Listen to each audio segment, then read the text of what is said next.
أعوذ بالله من الشيطان الرجيم بسم الله الرحمن الرحيم الحمد لله رب العالمين الصلاة والسلام على رسوله الكريم وعلى آله وأصحابه ومن استنى بسنته إلى يوم الدين السلام عليكم ورحمة الله وبركاته brothers. Alhamdulillah, we praise Allah subhanahu wa ta'ala. We start by praising Him and we send our salam and salawat on Prophet Muhammad sallallahu alayhi wa sallam. Alhamdulillah, we are going through the journey of Surah Al-Aaraf and we are towards the end of Surah Al-Aaraf.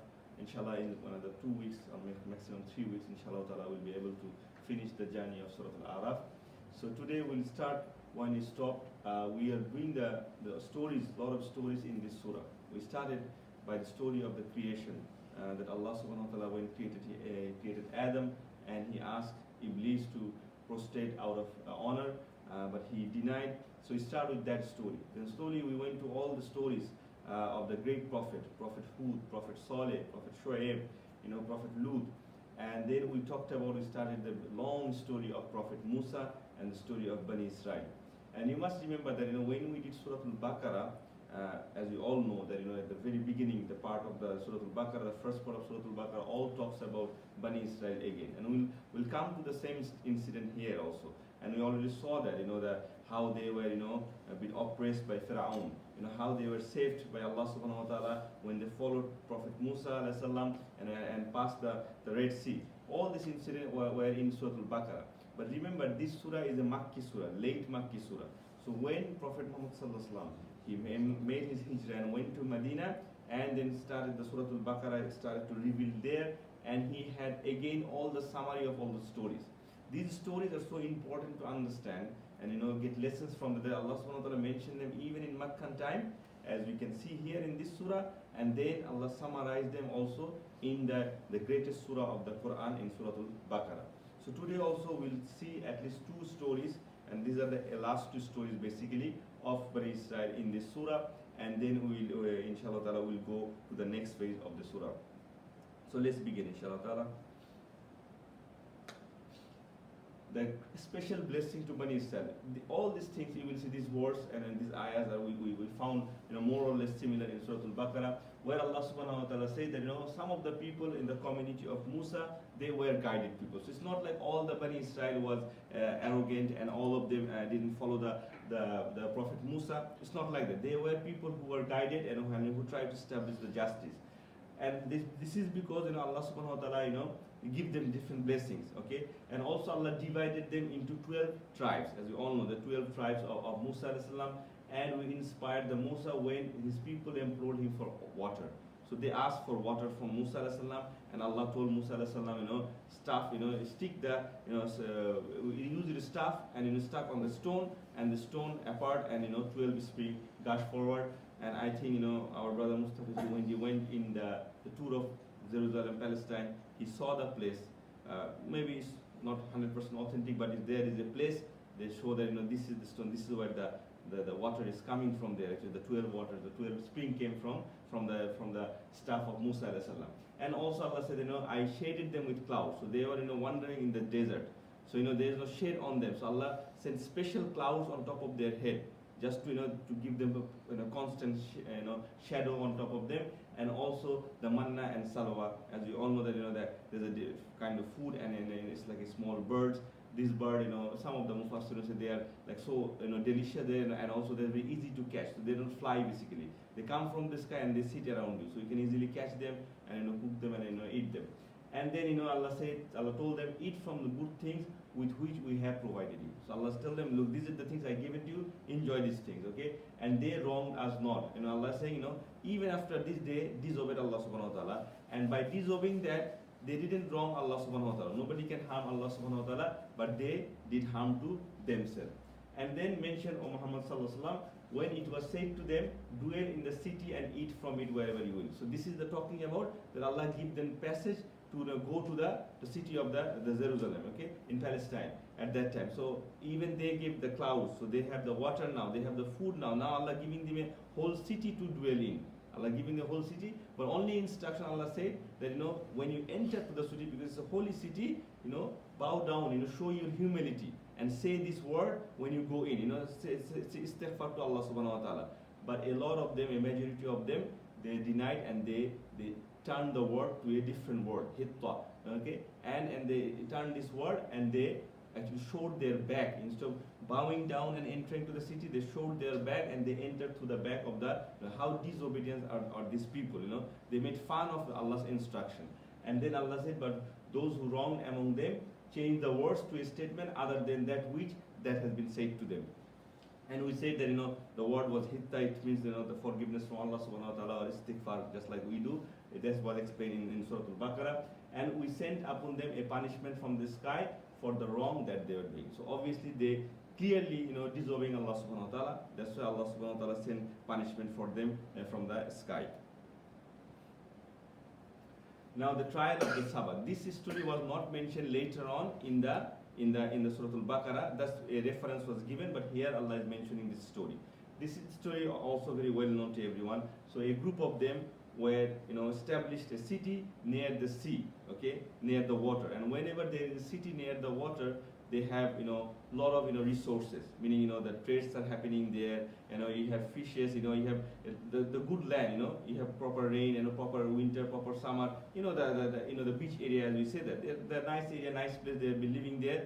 And the story talk about that Allah said, you do everything, enjoy all the things of this land, except that on Saturday, that is the Sabbath, you don't do anything on that day. Do not catch any fish, because that's their main livelihood, to catching fish. So Allah said, do not catch fish on Saturday. But it was a trial from Allah subhanahu wa ta'ala that on Saturday, the fishes were coming to the sea. Okay, the fishes were coming to the sea, meaning there was so much of fish. Actually, and this is true. I had a trip long time ago to the cranes, the Great Barrier Reef. And you have a sea ride, you can go to a small submarine kind of thing, so you can sit down, you have different boats. And there are so many fishes there. And if you have some bread or any food, they just come onto your boat and they just take you don't have to even drop it in the water. And you can see so many of them. So even now, we can see so many fish. So Allah told the fishes to come, and jump, over the water on Sabbath day, because this is a trial from Allah subhanahu wa ta'ala. So what they did, and there were three groups of people at that time, meaning three groups of meaning there are three types of people, like we have in our time. One group, they already determined that they have a plan to catch the fish on Saturday. They said, Allah told us not to catch the fish. That's fine, we're not going to do that. We're going to put the net, and Sunday morning we'll take the net out, okay? That was their plan. Another group saying that this is wrong what you're doing. This is wrong what you're doing, you should not do it. And we should go and advise them. But there's another group which is a silent group. They say, no, why you bother telling them, advising them? Allah will destroy them anyway. They are like, gone case, Just like in our time, there are a lot of Muslims, they're far from Islam, okay? And we don't even bother to talk to them. We say, no, these people are gone, They have no, no beard, no hijab, no prayer, nothing at all. They're gone case. So those are those. So some group of us, we say, no, we don't bother talking to them, we don't give dawah, we don't take anything good about them, okay? But no, other people say, no, we should at least go and remind them. And when the second group, the silent group, you can say the passive Muslim group, when they say, don't go, don't bother, the active group say, no, what are you going to say to Allah subhanahu wa ta'ala? Allah subhanahu wa ta'ala will ask us, what did you do to stop them? At least if we tell them once, this will be our excuse in front of Allah subhanahu wa ta'ala, that, oh Allah, we did our part. We tried our best, but they didn't listen to that. And actually that group, in this story, they went to the people who were planning to catch the fish on the Sabbath, and they told them not to do it. But obviously they didn't listen. They didn't listen, and then when they forgot, ayah number 165, when they forgot that which they had been reminded, okay, we saved those who had forbidden evil. So now here there is a difference of opinion about the Mufassirun. Allah talked about, Allah saved those, so Allah sent the punishment to them obviously, and the punishment we will see, Allah turned them into apes, meaning monkeys, okay? Allah to make them into monkeys. That's what Allah clearly said. It's a curse from Allah subhanahu wa ta'ala. But Allah saved those who have forbidden the evil. And those who wronged with wretched punishment, because they were defying and disobeying. Okay? Now Allah didn't talk about that silent group here. So some of the scholars say, no, Allah didn't bother to mention them at all. So, whether they're good or bad, nothing, Allah didn't mention them. So one group has been saved, the active group, and the wrong group has been punished. But other Mufassirun say, no. From the Sunnah and from the Hadith and other stories of the Quran, we find that no, when Allah said those who wrong, I send them punishment, that group who didn't do anything, who didn't bother to advise them even, they are also included here. What is the hadith? What is the proof? What is their proof? They said, Allah, there's a hadith that, one time that Allah sent some angels to destroy a city. Okay?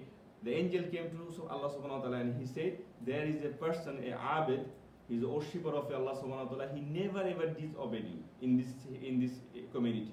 He always worship you. Never ever, fall short of, praying to you or, asking, forgiveness from you. Allah said, no, start the destruction with him. Because he is the one, he's supposed to tell the people not to do the wrong. But he do that. So that is one of the hadiths, authentic hadith. It's a hadith of Qudsi. Also another famous hadith from, a hadith of Imam al-Nawawi's collection, we know that, Rasulullah sallallahu alaihi wasallam told us, if you see an evil, try to stop it with your hand.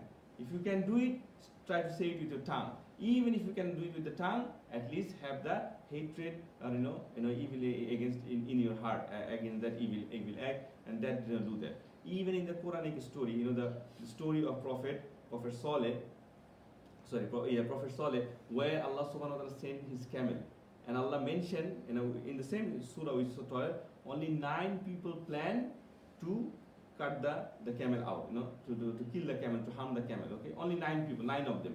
But when Allah sent the punishment, Allah sent punishment on the whole city. Only the few people who followed Prophet, they were saved. Why? Because the other people, they knew that they planned to kill the camel, to harm the camel, but they didn't stop it. So from that, the Mufassir, the strongest opinion is that no, even that group was also punished, and says so when they were insolent about which had been forbidden, we said to them, be apes and despised. So they became the monkeys and that. And also mentioned when your Lord declared that he would surely send upon them until the day of resurrection those who afflict them with the worst torment. Meaning Allah subhanahu wa ta'ala saying, because of this thing, because of the Sabbath, violation of the Sabbath, Allah will give punishment on this nation of the Bani Israel time to time. It will come till the day of judgment. And a lot of Mufassirun describes, if you go through the history of the Bani Israel, there is 2 diaspora. They were being once thrown out from the land of the Holy Land. They are not even allowed to coming in the Holy Land. And also after the recent time, we had a lot of the Spanish Inquisition. Also we had in the time of Hitler, he killed so many Jews. So the people say, these are the azab of Allah subhanahu wa ta'ala. This is why I try to explain this one. And we divided them throughout the earth nation. Of them, some of them were righteous, and of them, some of were the otherwise. We tested them with the good times, and perhaps they will return. So Allah subhanahu wa ta'ala is saying, I have divided them in different land. They spread out the land, and some of them were righteous. It's not like, as Allah always saying, that some of them were righteous, but some of them were otherwise. They used to sell the ayah of Allah subhanahu wa ta'ala, which Allah subhanahu wa ta'ala mentioned even in Surah Al-Baqarah, meaning they change their opinion, their fatwa, just because they want to make other people happy. Okay, because they are being paid money for that, or they are under the same kingdom. And Allah subhanahu wa ta'ala said, I give them chance after chance so that they can come back and return. Now this is another thing, the covenant of Allah subhanahu wa ta'ala. So there's 2 mention of the same thing.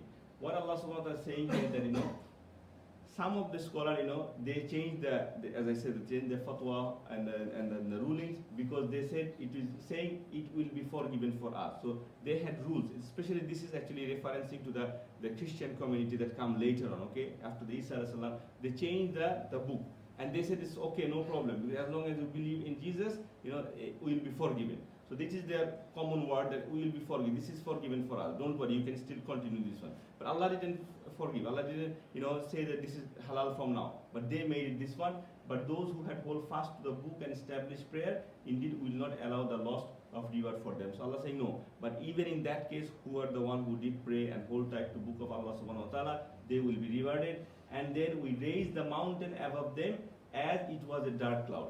So there was an incident, and Allah mentioned this in Surah Al-Baqarah also, that once Allah took a covenant from them, and He took the mountain on top of them. So the mountain was like a cloud, and He said, take what I am giving you, and follow my rules. It's like some of the Mufassir explain in this way. When a kid doesn't want to study, remember our old time in school. Suppose you are very naughty in the classroom. So the teacher comes and he had a ruler or something to hit you, okay? But he doesn't hit you. He just shows like, if you don't do it, I'm going to do it. Like he's just showing that he's going to beat. So it's like you have a fairness of that he's going to do an action. So Allah subhanahu wa ta'ala hold the whole mountain above them and saying that it can fall upon you if you don't take it. So Allah saying, take what I have given you and follow that. And Allah is saying, it's not only the first time that I have taken a covenant from you. Allah talked about the sons of the Adams, meaning all of us. So Allah created all the souls all together, and He took it out from the loins of the Adam alayhi salam. All of us, the people who are already born and died, and people who are coming to this world. And He asked to them, Alastu bi rabbikum, am I not your Lord? And some of the people say this was happened in the land of Arafah. That is some of the narrations say, there was a land of Arafah. Maybe it's not the same Arafah, or it was a different, construction of that time. But Allah subhanahu wa ta'ala gathered all the souls together, and He asked, Alastu, am I not your Lord? And all of us said yes. Qalu bala shahidna. Yes, we said you are our Lord. So we already, Allah said, so you already told me that, accepted that, I am your Lord. But yes, when we came back to this world, when we became the human form, we forgot. But our fitra is still there. So, and that's why a lot of people say, when there are people in different parts of the world who has no religion and nothing, but still they have a fitra to worship one God, one Allah subhanahu wa ta'ala. The fitra is the one that they know in their heart that they have have a covenant with Allah subhanahu wa ta'ala. And lest you say it was only that our fathers associated with Allah before. So some of them used to say, no, it's not us, it's our ancestor had that promise, not us. Allah said, no, all of you did this promise. Once we did it in the time of when we created Adam, and next one we did it, when the Bani Israel, Allah hold the mountain on top of them, and thus we do explain in details our ayah, perhaps they will return. So Allah saying, this is how I explain the ayah to you guys, so that you can understand, what is the covenant of Allah subhanahu wa ta'ala, how important to follow the guidance and the instruction from Allah subhanahu wa ta'ala. Inshallah ta'ala we'll stop in ayah number 174. Jazakallahu khairan. Subhanakallahumma wa bihamdika ashhadu an la ilaha illa anta astaghfiruka wa atubu ilayk.